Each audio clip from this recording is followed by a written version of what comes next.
Tinamaan na naman. Naku, isdang pinagbabawal pala. Baka makatakas pa.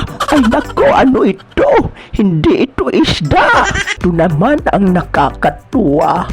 Dahil ang isda, buhay pa, sinarapan na.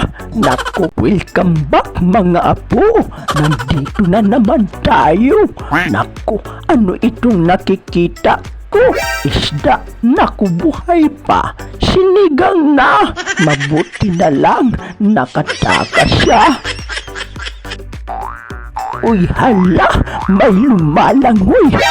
Bilisan natin, baka makatakas pa. Ay naku, ano ito? Hindi ito isda. Naku, panty pala. Uhahay, kaninong panty ba ito, mga apo? At mabuti na lang sa pagsisid ko, hindi na panty ang aking nakita. Patay kang isda ka. Itik, hindi na nakagalaw pa. Pang-ulam na. Pagkatapos sa muli kong pagsisid ay may nakita ako. Ayun, nakatalikod pa.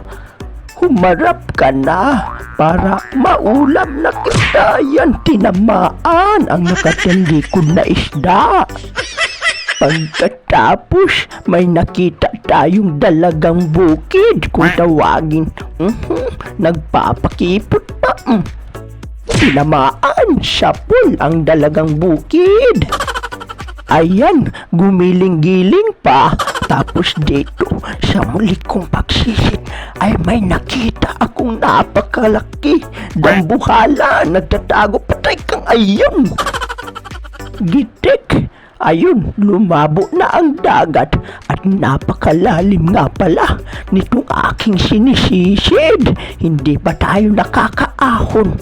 Mabuti na lang, hindi umaatake ngayon ang aking asma. Ayun, umatake na.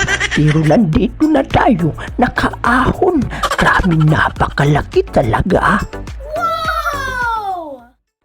At ito naman ang nakakatuwa dahil ang isda buhay pa, sinarapan na. Naku, at bumalik pa talaga. Magpapasabaw siya. Ito, may nagtatago. Dahan-dahan lang tayo. Ay, ayan, tinamaan na naman. Naku, isdang pinagbabawal pala. Dito naman, may nakita akong isdang napakatuso. Lumusot sa kabila. Akala mo ha? Patay ka ngayon, patay ka. Ayan, tinamaan na naman. At sisid lang tayo ng sisid, mga apo.